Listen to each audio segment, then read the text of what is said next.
Welcome to Stack of Stats. I am your host, Pamela Maldonado, joined by DFS analyst for TourJunkies.com, Anthony Charter, and we are here to break down this week's PGA bets for the US Open. Charter, I'm so excited about this week, actually. How excited are you? Very excited. It's major season.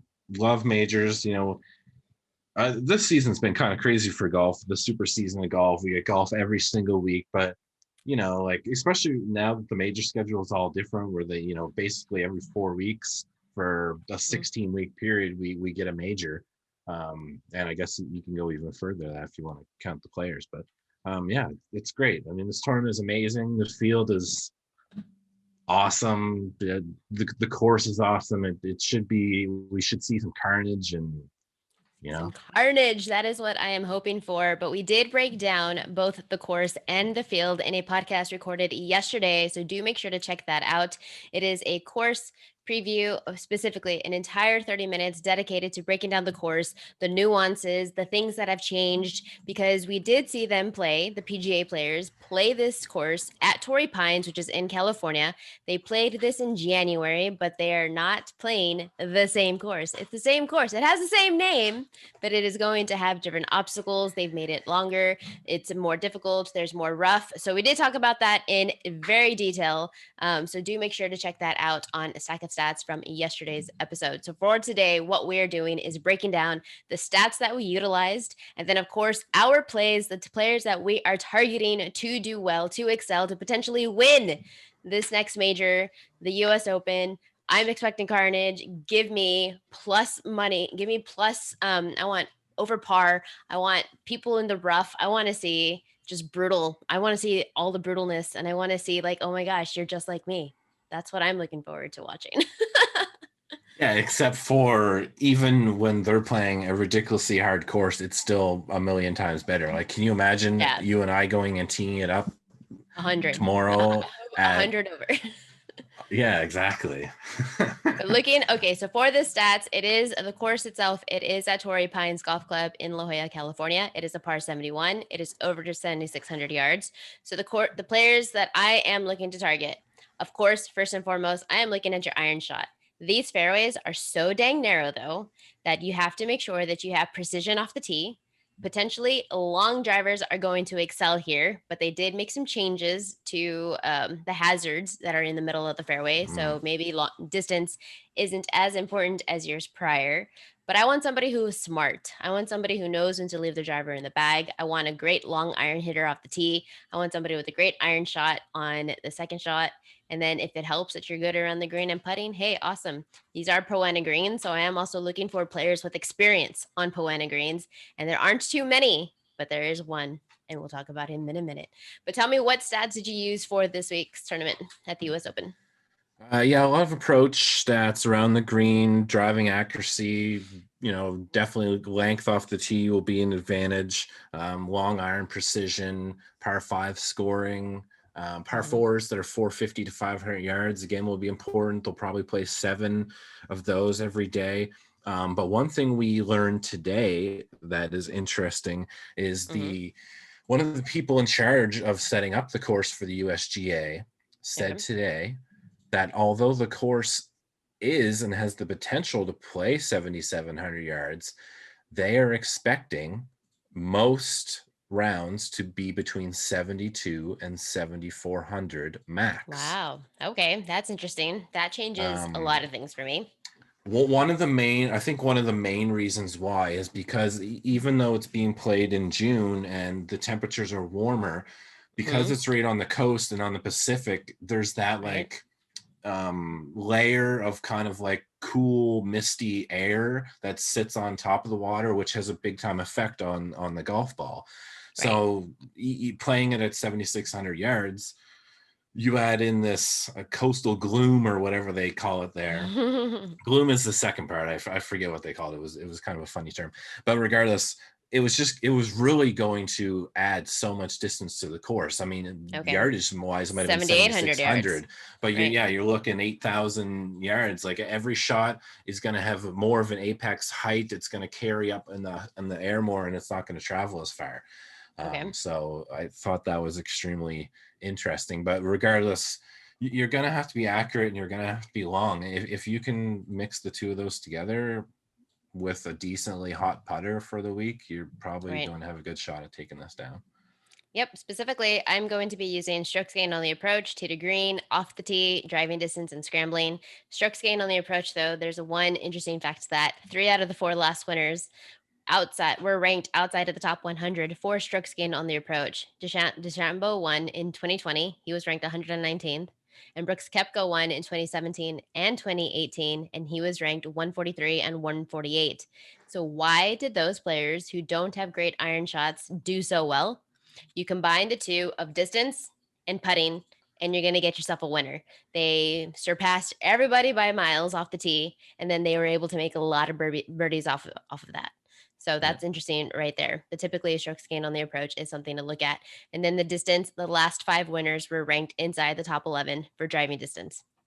That's also interesting. Another thing, like the last 10 straight winners have also been ranked in the top 30 in the official world golf rankings, and 7 of the last 10 have been in the top 15. So I think outright values, if you're betting outside of the top 30, you're and you don't have an each way or a top 5 option, I think you're really just wasting your money. But it's fun to hit those long shots.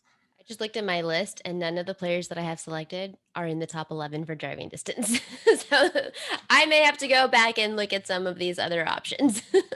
Yeah, I mean, one of the guys you have, I think, has enough distance, but the accuracy off the tee is More better. important, absolutely, because these fairways are narrow. So some of the players that you are targeting for this week, I'm gonna talk about them in a little bit of bundles. You have Jon Rahm, Will Zalatoris, and Brooks Koepka. Well, let's skip over Brooks Koepka for now. We're gonna talk about Jon Rahm and Will Zalatoris because those are 2 players that not only you have, but I also have on my list.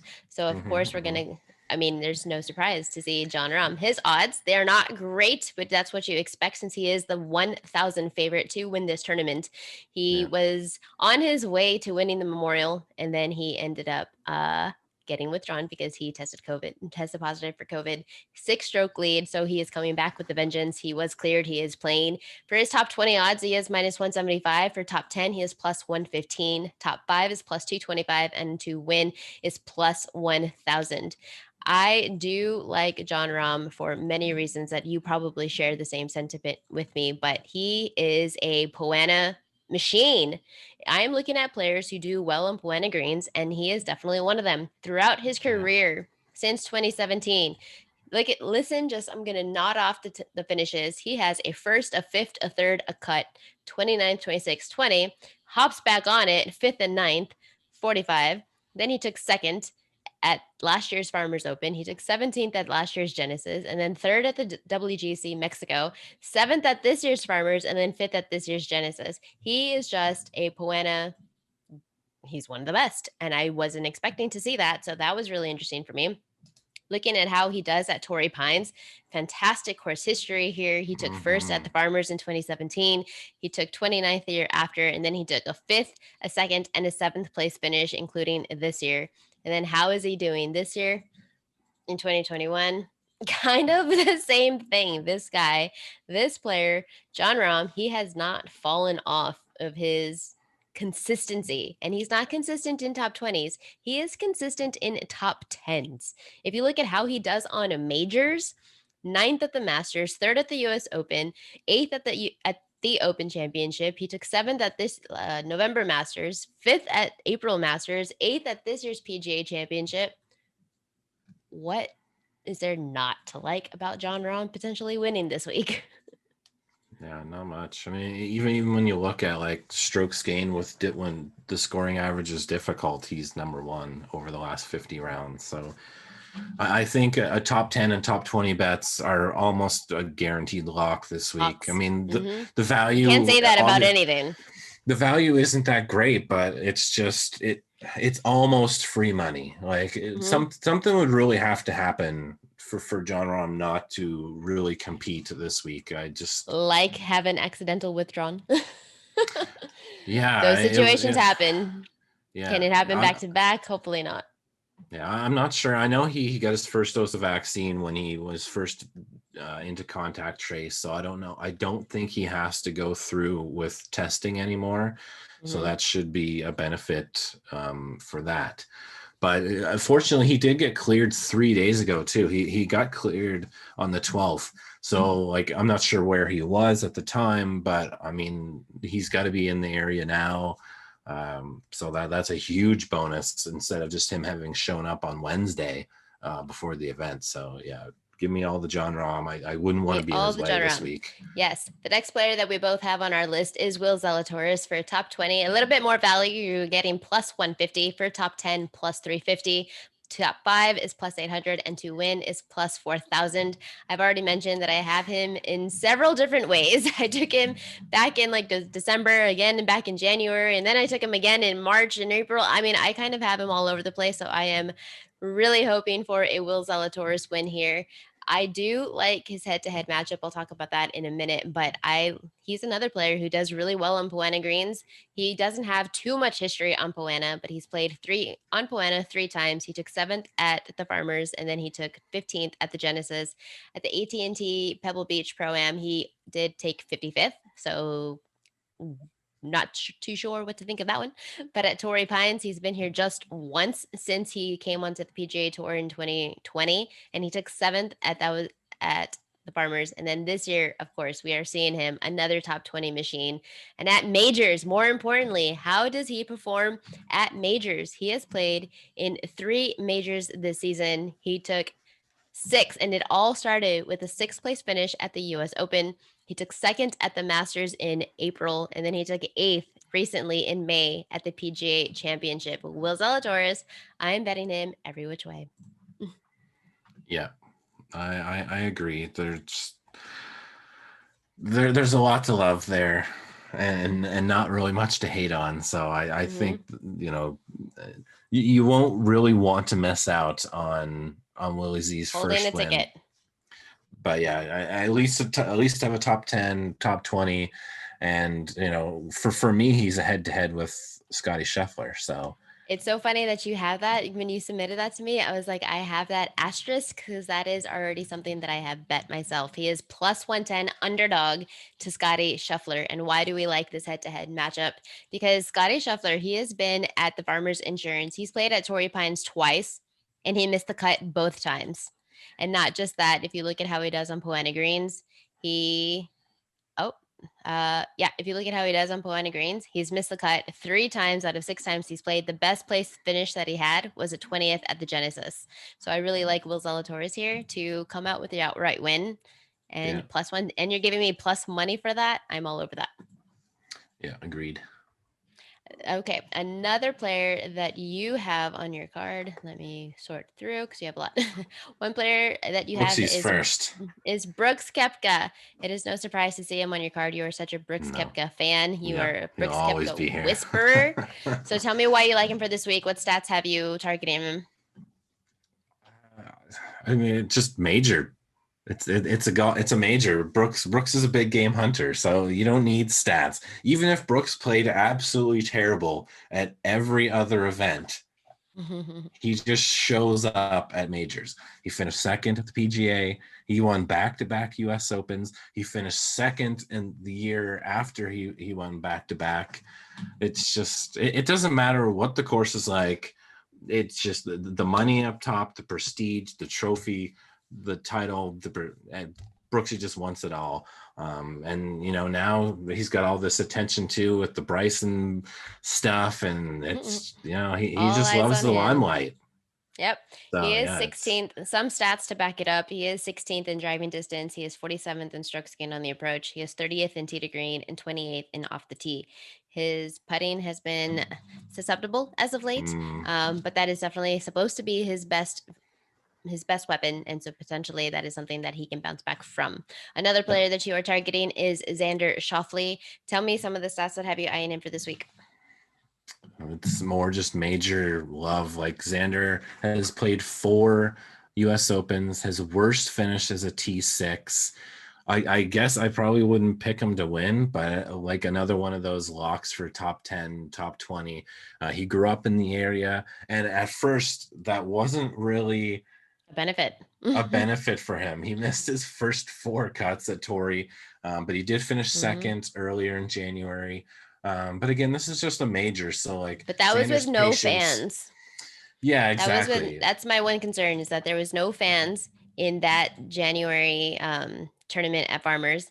This time there will be, so the pressure is back on. I left him off for that reason alone. I don't there's all kinds of rumors and silliness that I won't really get into, but like it could have just been some people in the stands that really, just kind of he's a young guy too. So hopefully like the maturity Hmm. level's gone, he's and this is the US Open. So maybe some of those people that affected him before, it was harder for them to get tickets. So maybe they won't Right. be following him around anymore. Another player that you have targeted on your list is Corey Connors. He is 100 and surprisingly, he is 121st in driving distance, but his strong suit is his iron shots. He is 12th in strokes gained on the approach. He is 16th into the green, 13th off the tee, and his putting is always going to be the problem area. He's kind of corrected it as of late, but then he's kind of Ooh. reversed back into his old ways, and he is 10th in driving accuracy. So what about him? He doesn't have a great course history here. His best place finish was 29th. What has you liking him for this week, other than being the best iron player in on tour right now? Well, it's not even just iron player. He's one of the best players off the tee too. Like I mean, Hmm. he doesn't lack in distance. I mean, just because so many of these guys are just balling out with like 360-yard drives off the fairway, everyone not hitting that far is going to lose some strokes to those people. But I mean, he is fourth in fairways gained, fourth in approach, fifth off the tee, fifth tee to green, first in good drives gained, which is a Fantasy National proprietary stat, which just Hmm. means any drive, whether it missed the fairway or not, ended up with a green in regulation, which is Okay. probably going to be useful here. He's 11th in bogeys, so he's nice and patient, doesn't make too many bogeys. He's third in par 4 scoring from 450 to 500 yards. Yeah, he scores a lot. The around the green game, sure, and the putting is a little bit troublesome, but I mean, he was like 100th in the field this time last year, and Right. he's climbed up to 50. And like with kind of like bouncy Poa greens, like you don't have to be an amazing putter to have a decent week putting. Right. um I mean, look at you like It kind of evens out the playing field. If you don't have experience, it's not necessarily a detriment to you. yeah, I mean, you're never gonna have like a perfect roll, so like you can kind of count on those bounces and stuff. And yeah, I mean, like at the first of the week, I was like, oh, I'm going with the guys that hit the ball the best. And Corey Connors is the guy that hits the ball the best. He's also Canadian. I've also had him every single week. He's only like not cashed our top 20 bet like 2 times Once. this entire Hmm. year. And one time he finished T21. So I know the week that we had him. Yes, absolutely. So another player that you are also targeting is Abraham Answer. He is some of the stats that he has. He is also a player that lacks distance off the tee. He is 155th in distance, but he is 45th in strokes gained on the approach. He is 42nd in tee to green, 33rd off the tee. His putting is he is 41st in putting. He's really good scrambler. He is ranked 7th in scrambling, and his driving accuracy is top notch. He is third best in driving accuracy. What are some of the other stats that have you eyeing him for a potential top in the 20, top last 10? in the last 6 events, he's also leading the entire world of golf in strokes gained total by a Mm, long margin. He's gained like 42 strokes total over the last 6 events, and he's only played 3 of them. It's like he's just playing amazing. Like the ball striking is awesome, the putting is awesome, even around the green isn't bad. He's number 1 in bogey avoidance, which is going to be amazing here. He's number 2 behind Connors in good drives gained. Off the tee, even he's number 2 in his last 32 rounds.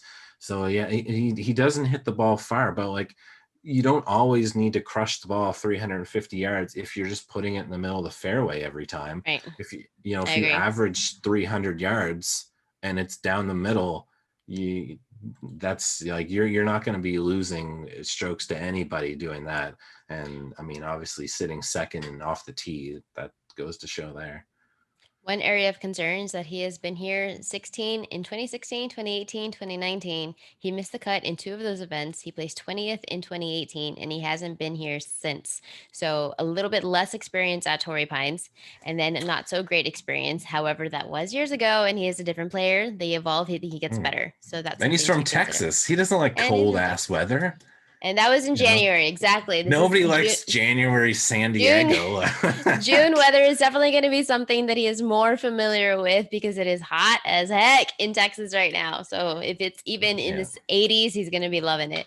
Jason Kokrak is another player that you have on your list. His best finish here at Torrey Pines was 20th back in 2019, but he's right there at the cusp. He took 25th, a 20th, a 21st, and a 29th all at Torrey Pines this week for him. Let me see if I have And he his just stats. won. Oh, and he did. He is coming off of a win. He is ninth in strokes gained off the tee. That's a really great benefit. And he's top Yep. 20. He is top 25. He is 22nd in driving distance. So 2 stats right there. That's right off the bat makes sense as to why you are targeting him. But what else? Yeah, he is ninth in strokes gained total over the last 6 events too. He's been playing so good. He's definitely made me a bit of money. The opportunities gains numbers, which are another Fantasy National proprietary stat, meaning just approach shots that land within 15 feet of the flag. He does that a lot. He's 4th in putting over his last 21 rounds, 1st in par 5 scoring, 13th in bogey avoidance. And he was born in Canada, so even though he only stayed for about 2 weeks, which is fine. He's come back a few times, but he carried a Canadian passport, and I like the guy a lot. Another player that you have is Charlie Hoffman, who has been on an absolute heater in 2021 the last few months. He is just coming off top 10s galore. And Yeah. at the Farmers Insurance, he did miss the cut at this year's Farmers Insurance, but he took ninth at last year's event this year. However, he is on a roll. Let me see. I don't really have much information about him. So give me the stats that have you eyeing him for this week. I mean, I forget when he said it or when he kind of set his stuff in motion, but earlier this year he was well outside the top 60 in the world, and he really, really loves Torrey Pines and wanted desperately to be in this US Open, and worked his ass off over the last 3 months in order to do that with I don't know what 12 to 14 top 10s or top 20s or better in that time.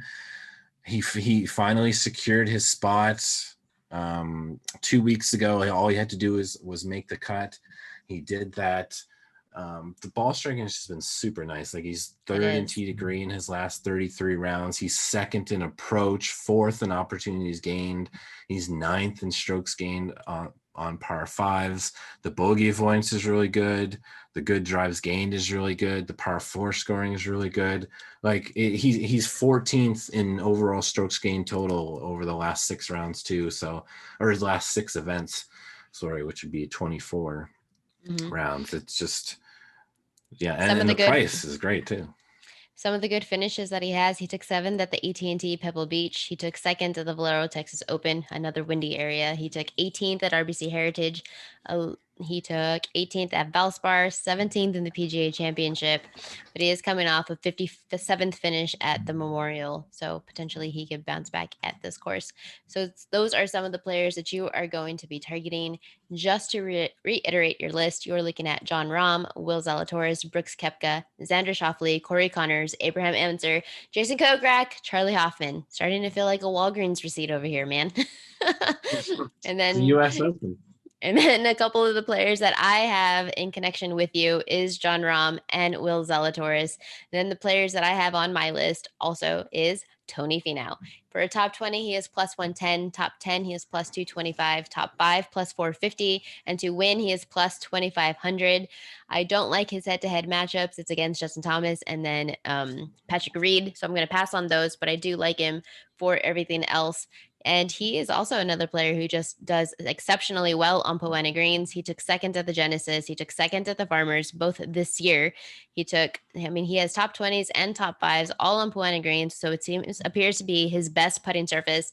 At Torrey Pines, he has done really well. He has a fourth place, a sixth place, a 13th, a sixth, and a second. So in 2021, he's struggling with his putting a little bit, but if Poena seems to be his best, then I like him to bounce back. And how he does at majors, so close. Does exceptionally well. He took fifth at the Masters, eighth at the Open, fourth at the PGA Championship, eighth at the last year's US Open, and then this year for 2021, he took 10th at the Masters and eighth at the PGA Championship.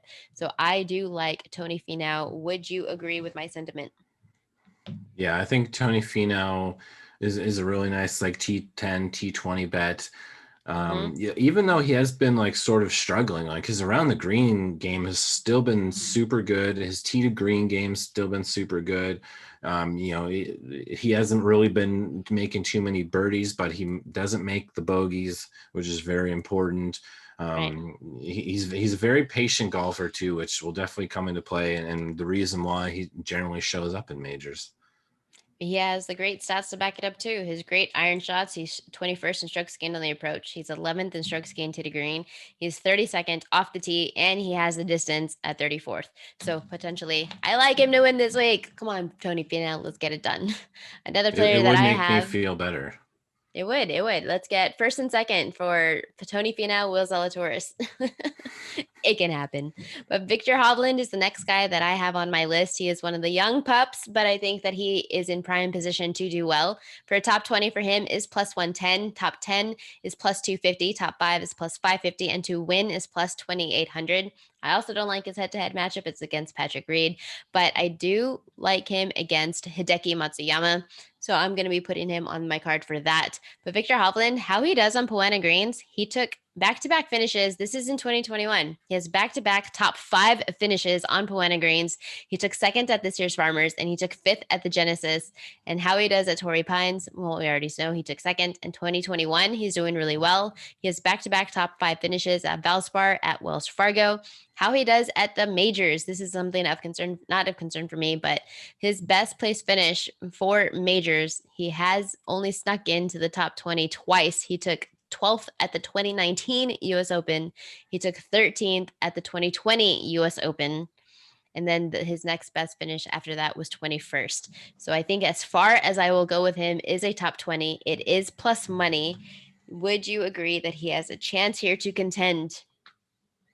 Yeah, I mean, I think even a bold top 10 like isn't too bad. Obviously, Hovland's grown as a player. I mean, he's still young. He hasn't even been on the tour for like 2 years, I don't think. Like the numbers definitely back it up. Opportunities gain numbers are super good. The bogey avoidance numbers are good, and yeah, like his problem before was like putting and around the green. But those are two things he's been working really hard at with his coach. And I mean, there are little glimpses of some solid striking there for around the green and putting too. So yeah, I don't mind seeing it. I bet him to win the Farmers. It was so close. But yeah, I like Vic. I definitely think he has potential, and I think a top 20 bet is definitely in his realm. I'm not sure who I had him with head to head, but I didn't jot it down, so I guess I didn't like it very much. Actually, I think it was Morikawa, and the two of them. Yeah, I think it was Morikawa and Cantlay with They can Vic, both do well. All of those players can do well, which leads me into why I didn't like his head-to-head against Patrick Reed, because I have Patrick Reed on my card. For his top 20, it is also plus money at plus 110. Top 10, it is plus 250. Top 5 is plus 550. And to win, it is 2,800. Don't like his head-to-head because it's against Hovland and Tony Finau, so I can't do any head-to-head for him. But he is also another player who is exceptionally well on Poena greens. He has won multiple times on Poena greens. He took first at the WGC in Mexico last year, and he took first at this year's in January's Farmers Insurance Open. But he also has some top 10 sprinkled in, and how he does on Torrey Pines, really well. He seems to be getting better every season. He missed the cut, took 23rd, 13th, 6th, And first, what is after first? I have no idea, but hopefully it is another top Hopefully 10. dead last. No, don't say that. How he does at majors, he also does exceptionally well at majors. He has multiple top 20 finishes. In fact, he has 6 straight top 20s at PGA majors. And why? Because he's not necessarily anything to brag about when it comes to off the tee. When it comes to his iron shots, he is 90th in strokes gained on the approach. He is 26 in strokes gained tee to green. And where does he get all of those strokes gained? Is around the green and with his putting. And we've already shown that his Poana experience is really good. It's one of his best surfaces. So I don't mind that he's not great off the tee, because just put it in play and then get yourself in position to make some birdies. I hope the USGA watches him like a hawk this week. He is fine. Another player that I wanted to talk about, I had him initially on my card and said I'm going to leave him off. It is Rory McIlroy. For his top 20, he is minus 110. And no need to spew off the odds, because I initially thought that I wanted him on my list. But then I thought, I already have Rahm, and those odds aren't great. I like him in his head-to-head matchup. I like Rahm in his head-to-head matchup against Rory McIlroy, but it's also minus 180, and that's just too much for me to play for a PGA 4-day event, even though I think it's super likely to happen. But the reason why I don't like Rory is because he missed the cut at Genesis. He did, yes, win at the Wells Fargo Championship, but he took 49th at the PGA. And at Masters, in his last two Masters in 2021, he missed the cut at the Masters and he took 49th at the PGA Championship. Just like kind of getting some red flags. Yes, he is capable of coming out and winning this, but am I correct in my feeling of leaving him off? Yeah, Rory's all over the place. I have no idea. Used to have a gauge on Rory when it was like, oh yeah, Rory, amazing. But like, you don't know which Rory you're gonna see. But I mean, like in his last 17 rounds, his off the tee and fairways gain stats are just horrendous. So I mean, I can't put any money On him. on him. So I am If he correct. wins, I'll be happy. But there are red flags. If you are going to invest heavily, not heavily, but if you're going to invest into a player that doesn't have great odds, Jon Rahm, I believe, is just the better bet. There's better players with similar even odds. Like Justin Thomas. I mean, I don't even think I would put it on Justin Thomas. But I mean, if I already have Jon Rahm on my card, no, I'm not interested in putting a same minus 110 amount. There's no value for him on the roller coaster ride that he's on for 2021. Can he win? Yeah. Absolutely. Am I going to have FOMO for saying I wanted him on my card, but I'm living him off? Probably. No. But instead, I will be rooting for Will Zalatoris. I will be rooting for Tony Finau. But just to reiterate, the players that I had on my card is starting first with the two players that both you and I share, and that is Jon Rahm, Will Zalatoris, and then to close out mine are Tony Finau, Victor Hovland, scrolling, Patrick Reed, and then I will be leaving Rory McIlroy off. And then the two... Whoa, but there was something I did want to talk about. One of your props that you had. You had a miss the cut parlay. Talk about it. It's in play. And why do you like Talk about Everyone it. Why do you knows. Like it? Everyone who's watched this show so far knows. They know it's in play.